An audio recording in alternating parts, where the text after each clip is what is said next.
Welcome to Right Now. I'm Stephen Kent.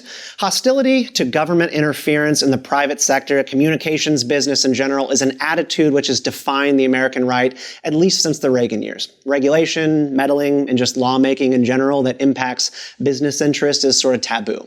Of course, there's always been tension that exists on the right, namely between the libertarian-minded faction, the more conservative ones. In Washington, D.C., that's captured by the differences between the Heritage Foundation and the Cato Institute, the American Conservative versus Reason magazine.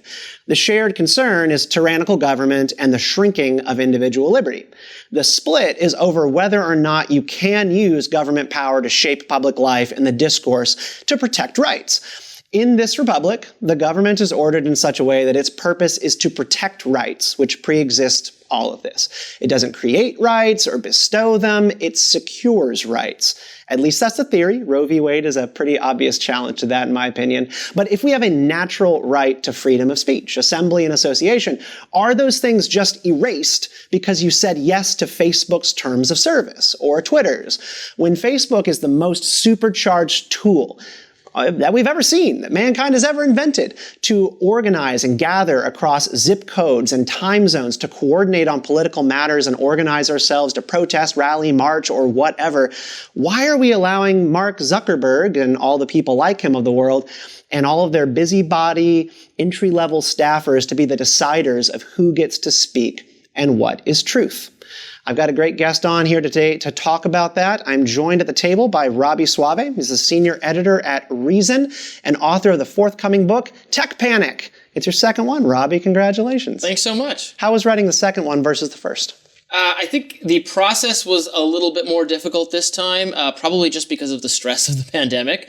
But it felt fun doing it because this topic has gotten so much more important as I was writing it. Every day, there's more stories about fears about big tech and censorship and bias. And it really seems to keep heating up to almost be the defining issue of our political conversation. Yeah, I mean, I know you started this well over a year ago. I mean, the conversation has always been sort of simmering about big tech and the fear that it might get to be too powerful and need to be regulated. The past year has just really thrown lighter fluid on all of that. I mean, did you ever, like, for one moment think that maybe you were just going to have to start over from the beginning because the conversation has just moved so fast? Yeah, well, as I was writing the book, Donald Trump was still on the platforms, and then as I was getting ready to hand the book in, I would argue that his rhetoric causes or significantly contributes to the attack on the Capitol, and then he has kicked off many platforms. So that comes to pass, and I had to work that in there. Well, we're going to talk about Tech Panic, your upcoming book. It comes out in September, right? That's right.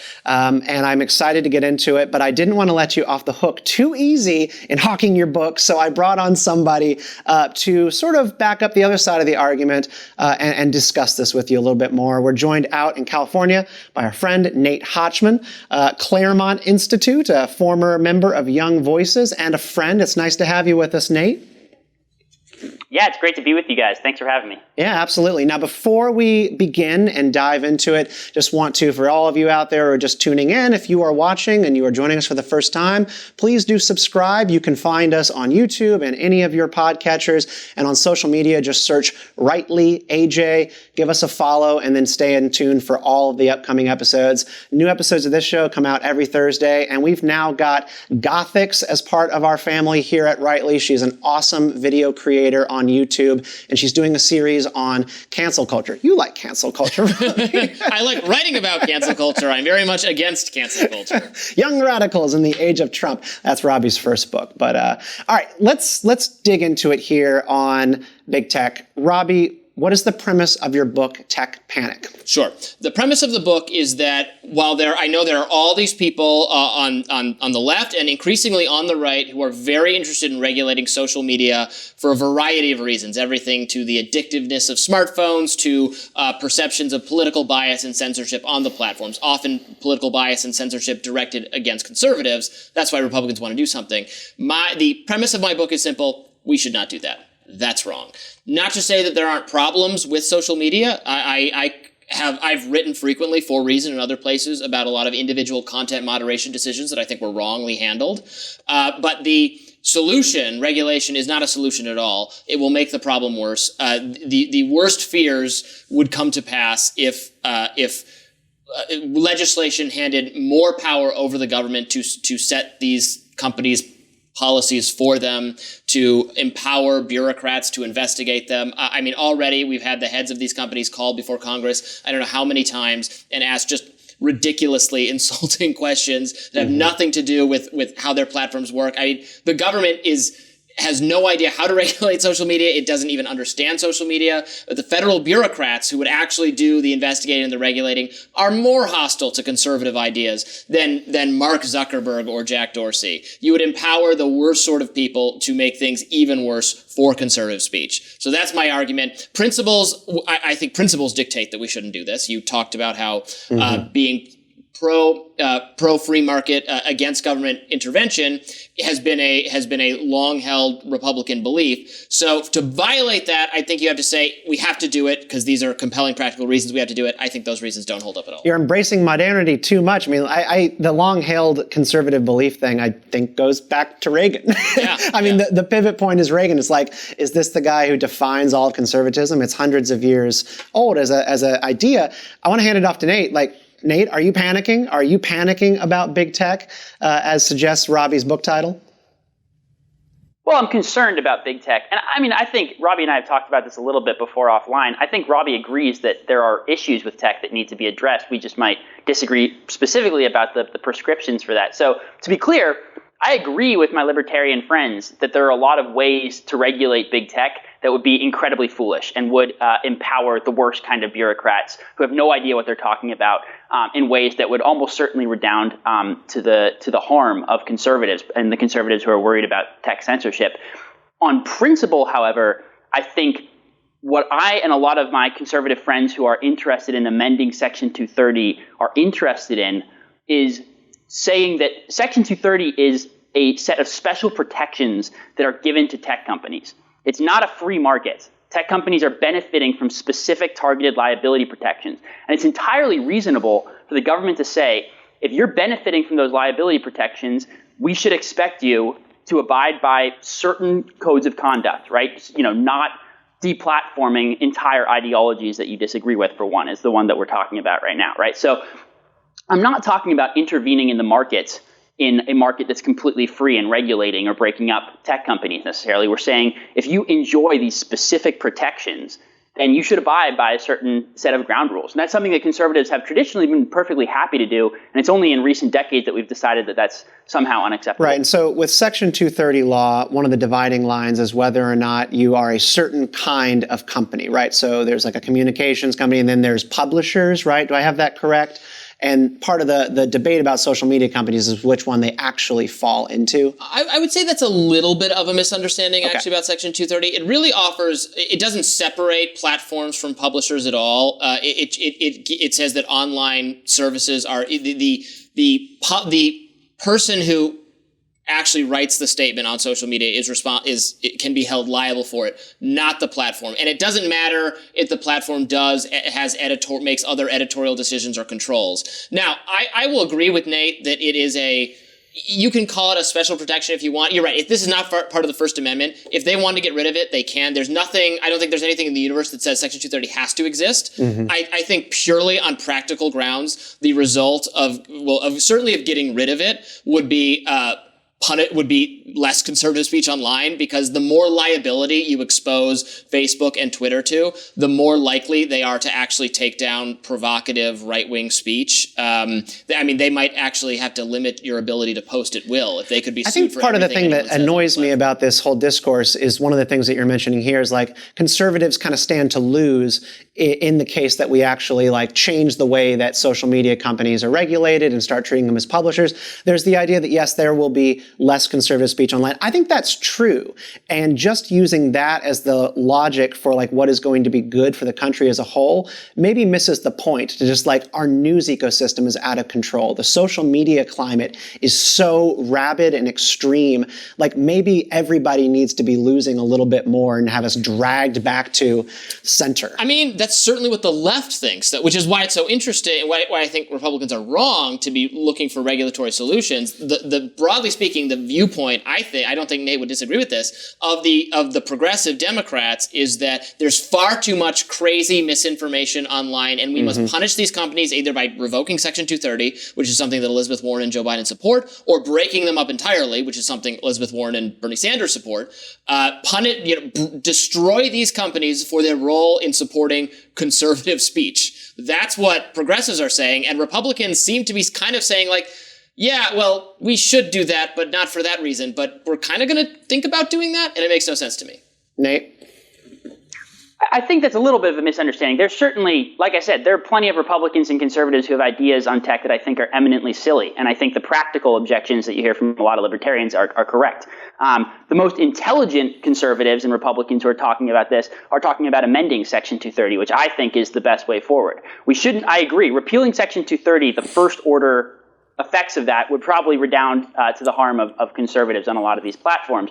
It might destroy the platforms altogether. We can debate whether or not that would be a good thing in the net overall or not. But the best way to approach this, and the way that I think is entirely consonant with conservative principles, is to say, hey, we have these liability protections that you're welcome to have, but if you have them, you have to abide by certain standards of free speech. Maybe we just hold you to the same standards that we hold, people in a public forum to, in terms of the First Amendment. That seems eminently reasonable to me, and pretty easy to enforce, actually. But that is not a violation of any free market or limited government principle. It's not actually expanding government power at all. It's saying there are a set of liability protections that you can have, but if you have them, you have to abide by these standards. And that's not what we're asking them to do today, which I think is Robby, these platforms act like publishers. They act like publishers every day. In Twitter's news section, you get what is going on in the world, and it is through a specific framing. They're telling you what is going on in the streets with protests and riots, and they tell you exactly why those things are happening. They tell you why people are protesting in the streets against mask mandates, and they give you a leftward spin on all of it. But they can't be sued for that. See, they don't have liability protection. The company statements don't have liability protection. So, Tell me more about that. So I've not seen a lawsuit go against them for this. It's only usually it has a slant. It's not factually inaccurate. But if it was libelous, you could sue them for the company's official statements. So I think this proposal to just amend Section 230, obviously, I think it's better. I think the practical issues are considered. Who would decide? So you'd have to have some. What I presume you're proposing is some kind of. Well, you can't discriminate on the basis of ideology or political orientation or something. But then we have to get in. Well, is QAnon a political orientation? I mean, this starts to get dodgy and thorny. What action they can take, and at some point, you're telling a private company that they can't. They have to platform speech they don't want to platform. Remember that Facebook is selling ads. So in some sense, they're just trying to create a product that allows them to sell ads more. And you, the government, are saying you don't like the product. I think we are so far beyond Facebook's motives being just about profitability and ads. They are trying to shape the world in the way that their little employees and busy bees want to see it. This is why they are so involved in social justice issues and trying to take a stand on everything. But if that's true, why have they mostly shaped it in a way that benefits conservatives? The top 10 articles on Facebook at any one, and most days, at most points in time, are Ben Shapiro, Daily Wire, Dan Martino, Breitbart, Tucker Carlson, Fox News. This has been the most powerful tool for conservative speech ever invented. Whatever biases social media has against conservatives are dwarfed by the mainstream media's biases. None of these people could ever get a column placed in the New York Times or the Washington Post to save their lives, and they don't have to, because we have a vast and unregulated social media space that Republicans want to ruin for some reason. Is that a greater good, Nate? Well, Tom Cotton couldn't get a column placed in the New York Times, so I'm not sure that that's necessarily a standard to evaluate their credibility or not. But look, I mean, I want to go back to something that Robby said earlier, which is the language he was using. You're using the government to force these platforms to platform speech they don't want. That's not what we're actually talking about. And this is the misunderstanding, I think, on principle that you hear from the libertarian argument against doing anything about Section 230. By all means, let's talk about the practical considerations. Let's talk about what the best way forward to do would be in terms of the actual pragmatic concerns that people have. But the objection on principle, which is what I heard Robby saying early on in this piece, or in this segment, does not make sense in the context of amending Section 230. There's no coercion here. This is entirely voluntary. It's the government saying, if you want these protections, abide by these rules. If you don't want these protections, by all means, go crazy, deplatform who you want, but you are benefiting from specific targeted protections right now. If you want those from the government, just like getting a government contract, then you have to abide by certain rules. That is not the government forcing anyone to do anything. It's not even an expansion of government power in any meaningful way. It's simply saying these are the rules you abide by if you want this specific sweetheart deal that we're giving to you and not to other companies. And by the way, again, this is something that conservatives have traditionally supported. In fact, it's something that libertarians have traditionally supported. This is why the Mises Institute, for example, says that the true free market solution to big tech would be repealing Section 230. So, there's a variety of different things that we can do, but the idea that this is a problem on principle is it does not make a lot of sense when you actually look at what we're talking about. I think it would expand government because you would need some kind of board or commission. I mean, the Senate has talked about it being the Senate, to decide. I think the actual proposal that existed legislatively, proposed by Hawley or Cruz or someone like that, was to have they would decide. They would have to.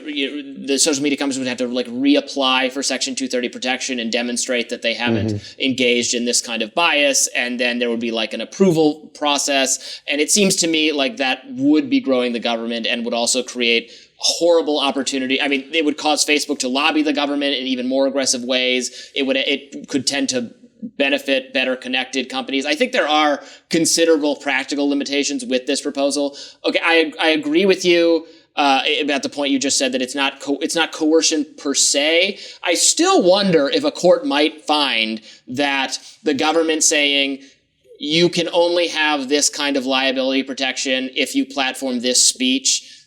It would not surprise me if some court thought that violated the First Amendment for the government to promise some benefit only to you, only if you follow these exact speech rules.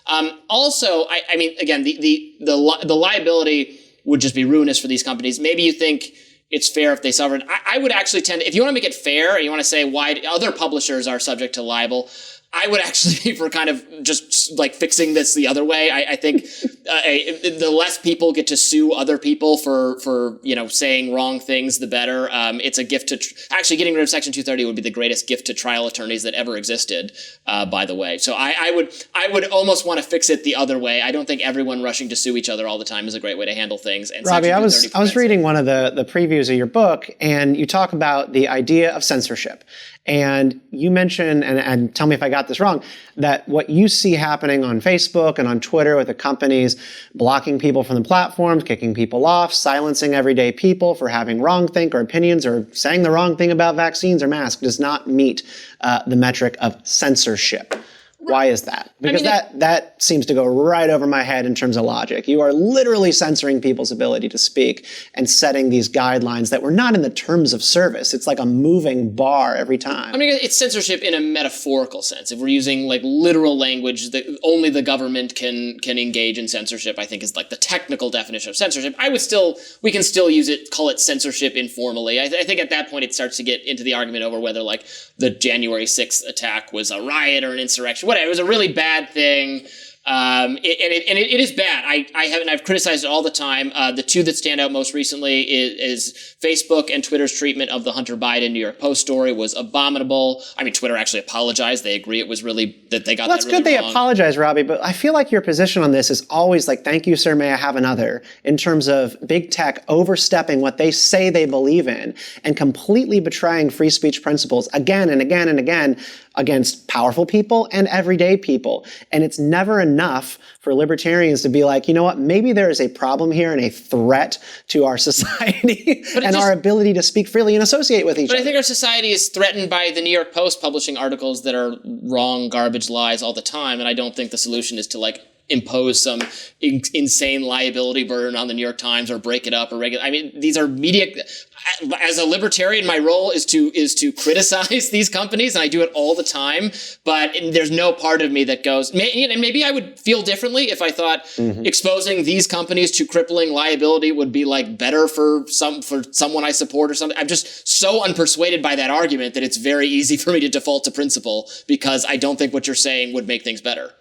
Right. Well, so I think this actually exposes one of the important questions at the root of this debate, which is a big part of your disposition towards this question within the sort of conservative spectrum, has to do with how bad you think the issue of big tech is, right? I think libertarians are people who have the sort of don't amend Section 230, it's good as it is, or it's better than the alternatives as it is position. Think that big tech isn't as big of an issue, isn't as existential of a threat to basic small r Republican norms as those of us on my side of the aisle do.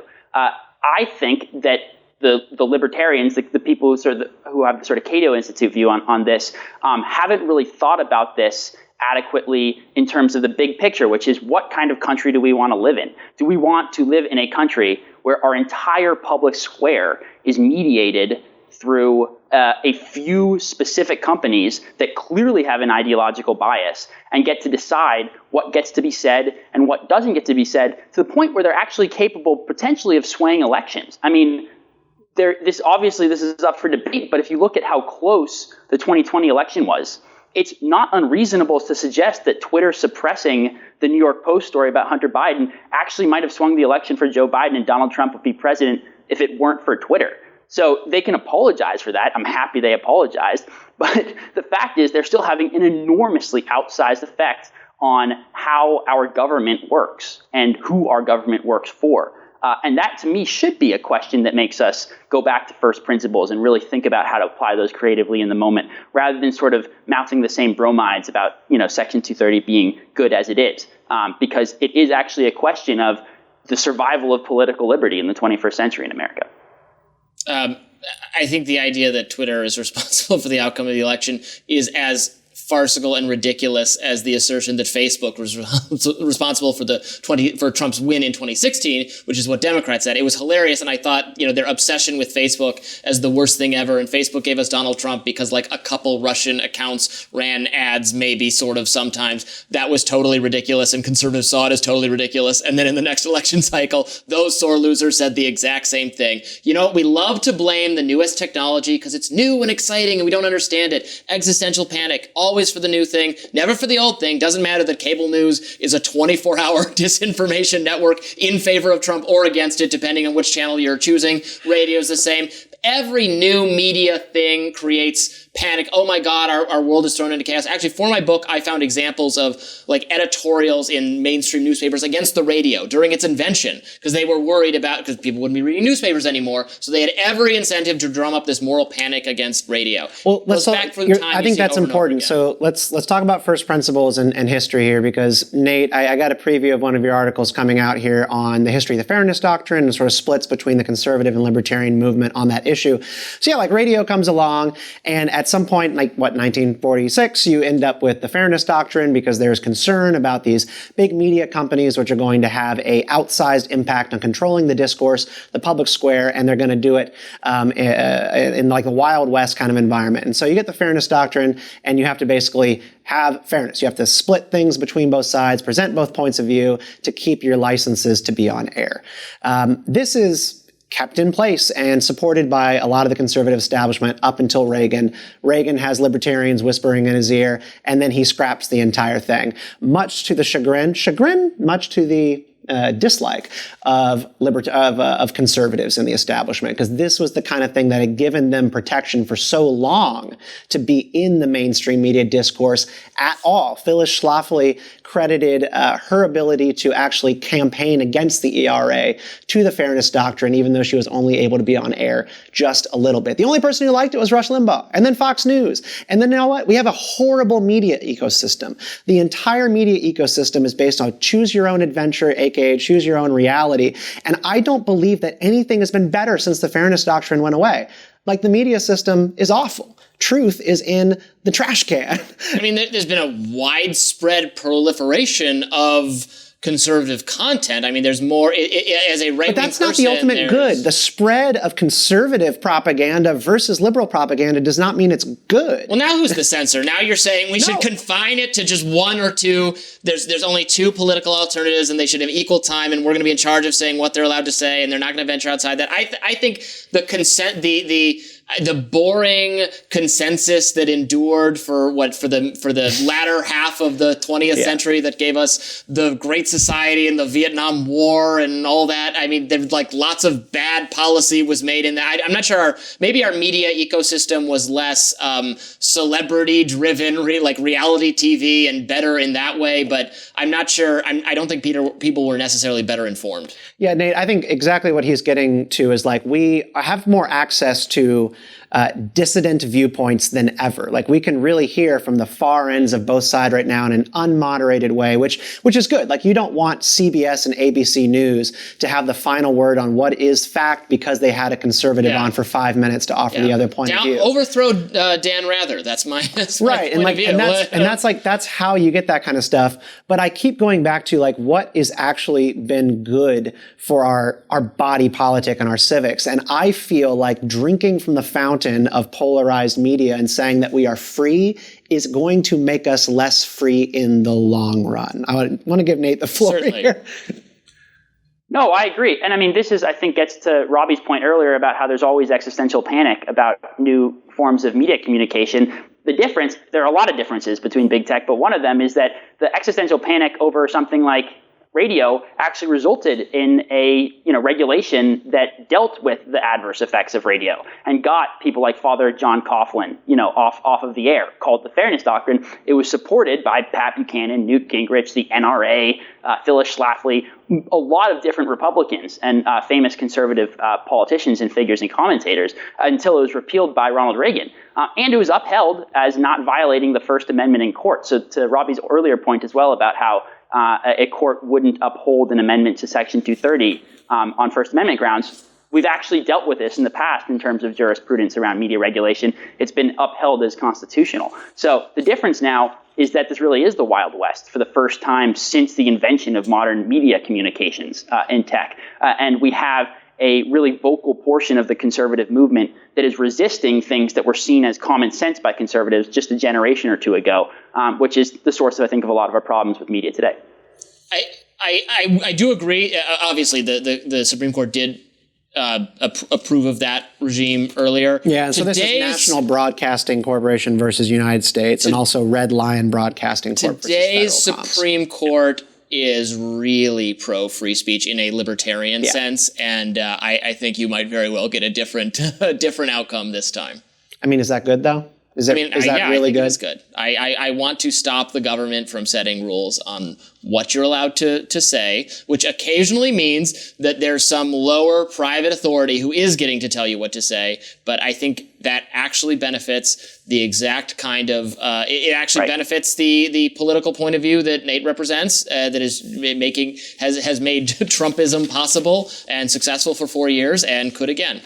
Nate, how would you actually go about applying the principles of the Fairness Doctrine to social media companies? Because that sort of analogy, that crossover to me just doesn't quite make sense when you think about how these companies are structured and what they're doing with information.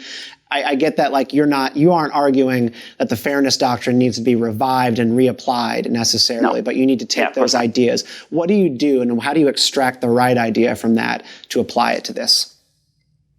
Yeah, no, the Fairness Doctrine was a policy that was designed primarily for radio. It wouldn't cross over to something as complicated as tech. The argument I was making in the piece that you're reading, which is coming out in, I think, the next print issue of The American Conservative, is that the principled argument for the Fairness Doctrine and its support by a healthy portion of conservatives and Republicans, and it being upheld in the Supreme Court, provides a framework with which we can think about attacking the problem of big tech from a principled, limited government constitutional view, which is that we're not going to use coercive government regulation, just like the Fairness Doctrine wasn't using coercive government regulation. It was saying, in the case of the radio broadcasters, if you want these specific government-provided licenses to access the scarce resources of the airwaves, you have to provide a basic fair view. It's that scarcity part that doesn't make sense anymore. The scarcity thing is just like right out the window. We're in the age of unlimited. Except the Section 230 protections are scarce in a way, right? They are targeted protections for a specific kind of platform, and they are only insured to those specific kinds of platforms. There's no rule that those platforms are entitled to them. They're certainly not entitled to them by anything written into the Constitution.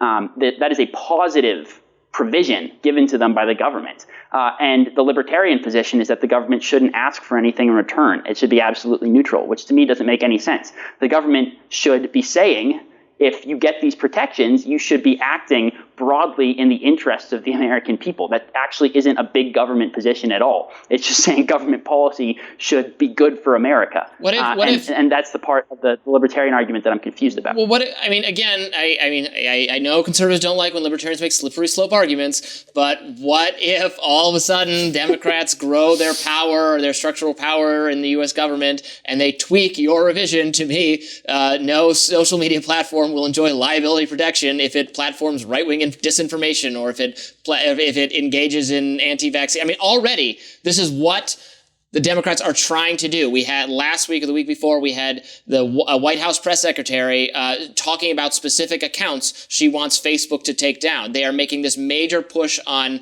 coronavirus disinformation. The government is trying to strong-arm Facebook into making those changes. I think this is absolutely inappropriate. It has a bad track record. Facebook, at the behest of the U.S. government, would not allow you to write about the lab leak theory, for instance, for months. Mm-hmm. They now revised that because more people have come around to the idea that that's at least possible, the lab leak theory of COVID-19. So there's a terrible track record, in my view, of the squelching of discussion of coronavirus. Again, done because the government was asking for it, and they're never really asking, right? So again, maybe we should be doing the exact opposite thing. We should be defending big tech against big governments. The censorship is happening because the government has this power they can hold over them, and if they don't get what they want, they're going to regulate them or break them up. I just run up against this feeling, and I said it earlier with no matter what they do, the answer is always we need to be as hands-off as possible. Facebook as the public square is a real thing. And I get the libertarian argument that you can still go out in the street and scream your conspiracy theories or just regular political opinions and no one's going to stop you or use force against you, right? The ultimate bad is the government's monopoly on force. Right. But Facebook blocking you from their platform can, at least temporarily, destroy your life, business, and profitability. It's we see it with YouTube creators all the time. I mean, if my mom says the wrong thing about vaccines tomorrow, and her account gets tossed off Facebook because they selectively target her for whatever reason, so goes the business account and our family trophy store account, which is connected to that. That will also be taken down, at least temporarily. And then you have the business, there's the competition in that town, who gets the obvious advantage because they were politically compliant and they get more business in Who town. is at greater threat of saying the wrong thing and losing their livelihood? The person you just described or you? It's you and me. We work for media companies and who could fire us at any time for saying the wrong thing. Mm-hmm. And it might be unfair and it might suck. That happens to people all the time. That's a pretty common human experience. The YouTube creators have far more creative freedom than those of us who work for traditional media companies. We have so much ability to defend ourselves, though. We're able to rally people around our cause and get our message out there that we've been censored or they took down my tweet. So can they? They do that all the time. Normal people cannot access that as easily as we can. They don't have megaphones at their disposal to defend themselves against these companies, which are vindictive. I mean, just another thing that just is weird to me. Yesterday, PayPal announced that they're partnering with the Anti-Defamation League to start closing down the accounts, and the initiative is going to focus on white supremacists, anti-government organizations, Reason Magazine, right. and anybody propagating anti-immigrant, anti-black, anti-Hispanic, anti-Asian hate. They don't have any credibility on being able to discern who the real bad guys are. Right. They don't. They're going to close all of us out of the public square of using good apps, good companies with reputations that are at least somewhat deserving.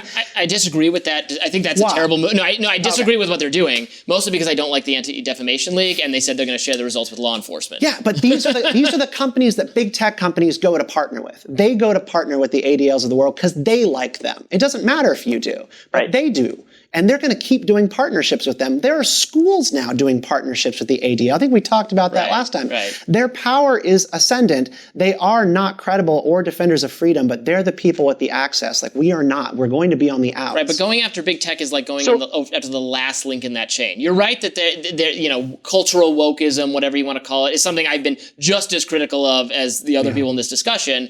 But that has to be targeted in the schools, the universities. The fact that eventually at the end of the day there's too many left-leaning content moderators at Facebook or Twitter or whatever is the last part of the problem, and you're not actually solving anything to go after them, and you might be making it worse.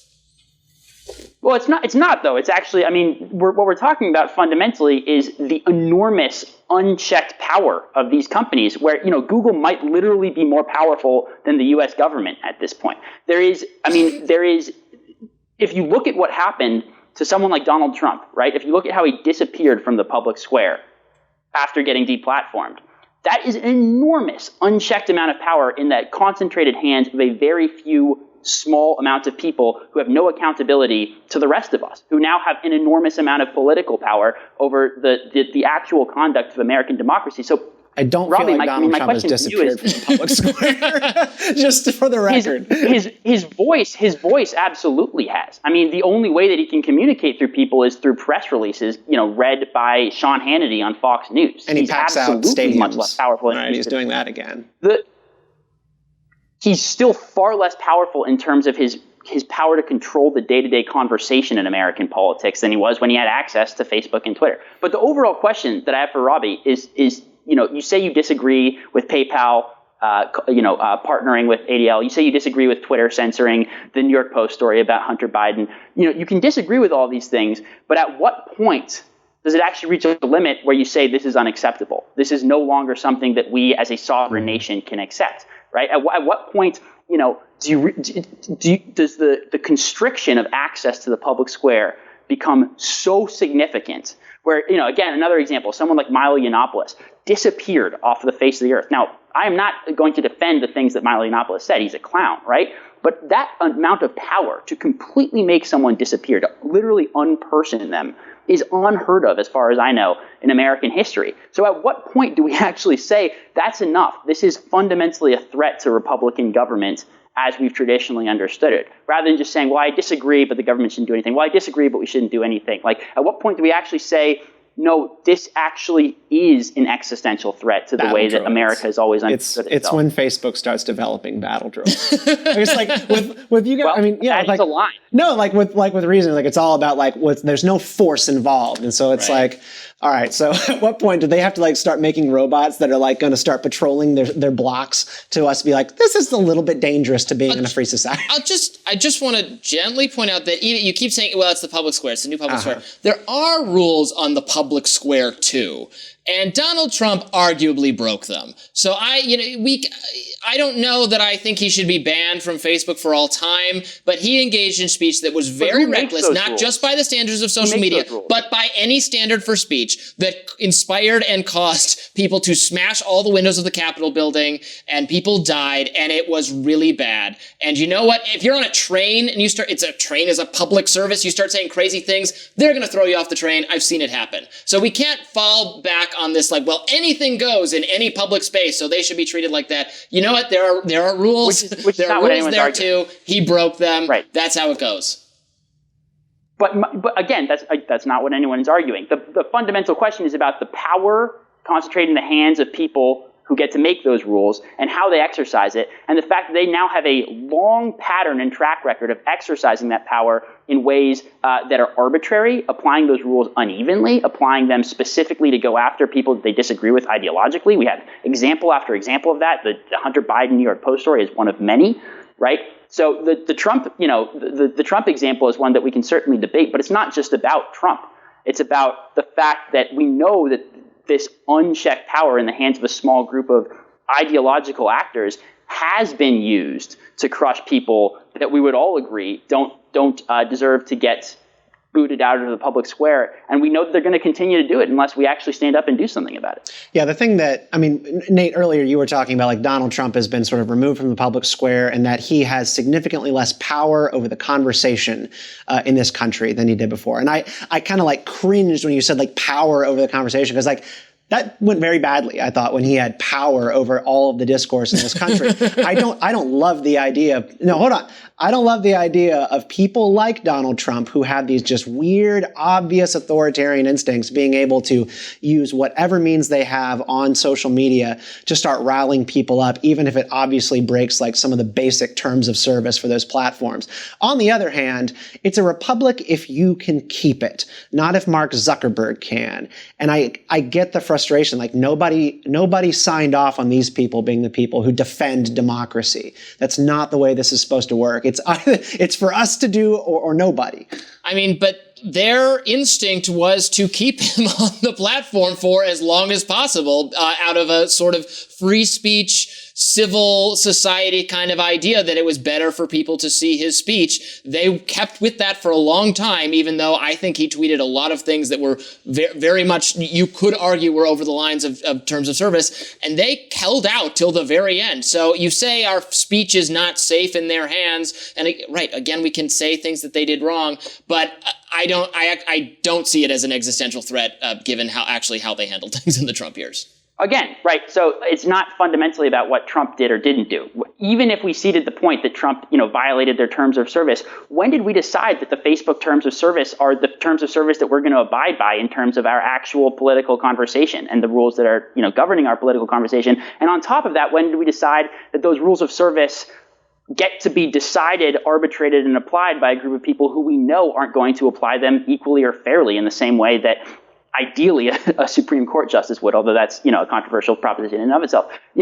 Stephen, I accept your characterization of, being upset about, an authoritarian using a platform like Twitter. Presumably you'd also be worried or concerned about the, Ayatollah Khomeini using that platform. And Twitter has had very little to say about Ayatollah Khomeini. He's still using Twitter, to tweet that, he's part Jews of a marginalized group, the world. So he can't be censored. But that gets to a serious point, right? I mean, this is just as vitriolic of a hate monger as anyone that Twitter has banned, as far as I'm concerned. And he's still allowed to be on the platform because the actual rules of service aren't applied equally, which means that they're effectively, just a sort of smokescreen for the exercise of political power. It's not actually about the rules of service that are written down in the text. It's about, providing the sort of prerequisite justification for, Twitter's executives and their content moderators to go after people they disagree with, while, allowing people like the Ayatollah Khomeini to continue to say what they're saying. I want to get us towards the finish line here with just like, do we really believe things are going to get better or worse? Because I feel, Robby, like I've been on your side of this argument for many years, and I'm so tired of having like my trust and belief in the market and these people who we kind of thought were like libertarian in their ethos out in Silicon Valley because they're disruptors, consistently betray everything that we believe in and then just ask us to keep taking more of it. Right. And I'm not optimistic. I think they're going to get worse and worse and more totalitarian as we go. And again, if it's going to take like battle droids being made at Twitter for us to accept that there's a problem here, I don't know how much longer it can hold that position. Are you optimistic? Do you think this is going to get better? Because I know you're optimistic about at least content moderation getting better with AI, like instead of humans being the people who take people off. What's the case? I guess my aspiration is content moderation becomes more AI driven, and also that I think the best way to handle things is actually to just have more customization for moderation. Default more to users saying this is the kind of thing I want to see and this is the kind of thing I don't want to see, rather than the whole platform doing it. I'm not sure that would actually benefit conservatives, because you could just have a lot of liberal users declining to see any conservative content whatsoever. It's bad. It's bad for the country. Is what you're saying. So I don't know that I'm offering any optimism, but I will say, because we did so much arguing where we very much disagree, I'm not saying there is no room whatsoever for, I'm not a full-on anarchist. I mean, maybe I am, but there are some rules. There are some, I'm sure, tweaks that can be made to things. So terrorism and national security are areas where the government has a legitimate purpose in, doing stuff. I don't know. Their Facebook can credibly be accused of like allowing like a genocide to happen in Myanmar because they didn't understand that the military government was maligning the Muslim minority there. Things like that is areas where you can probably compel them to take actions that are leading to violence. So there's not absolutely no front where the government can do anything, or I think of things like revenge porn or child pornography. There are certainly there's kinds of content that fall outside of First Amendment protection that the government can do something about. And social media will continue to create new areas where we need to consider those aspects of the law. But the political content bias question stuff is where I see the largest gulf between our positions, because that's where I think principles would dictate we shouldn't do something, and also in practical considerations, I see the least need for it. Nate? Well, looking forward to having a longer conversation with Robby about exactly where we diverge on principles, at least in terms of amending Section 230. But it's good to end on a point of agreement, which is that the government should do stuff sometimes. So. Fine, you got me. We should have a government, maybe. So we like to round down every conversation with a little bit of personal good news, stuff that's going on in your orbits that you are happy about. I assume none of it has to do with social media companies. I'll start. My book is finally headed towards being printed. I got my first book coming out here in October. It's called How the Force Can Fix the World, Lessons on Life, Liberty, and Happiness from a Galaxy Far, Far Away. And it's got the endorsements all come together. It looks freaking gorgeous, original artwork and some endorsements from some really awesome people. They're going to go on the back of the book. And I am just like over the moon. Just been like a year of work getting this thing all put together, and I'm not quite there yet. I got to still line edit just 3 more things, but it's going to the printers in a week, and I'm ready. I am really happy for you. I have seen the cover. It looks you are not just talking from your own ego. I'm so jealous of it. It looks really good. I am a Star Wars. It looks really good, and I'm looking forward to reading it. Oh, you will get a copy. Nate, what's going on with you? Anything good in your world? Well, nothing as glamorous as publishing my own book, and congrats for that, Stephen. But I'm moving to D.C. Permanently at the end of August, moving to the swamp full time, which I'm actually pretty excited about. To become an elite. Yeah, a new elite, one might say. Yeah. Shouldn't you be moving to real America and taking up farming or ranching or something for the sake of your ideology? I'm just kidding. I did work on a farm in high school, so I have some populist credentials there. Okay. Yeah. Nate, what part of town are you going to be living in?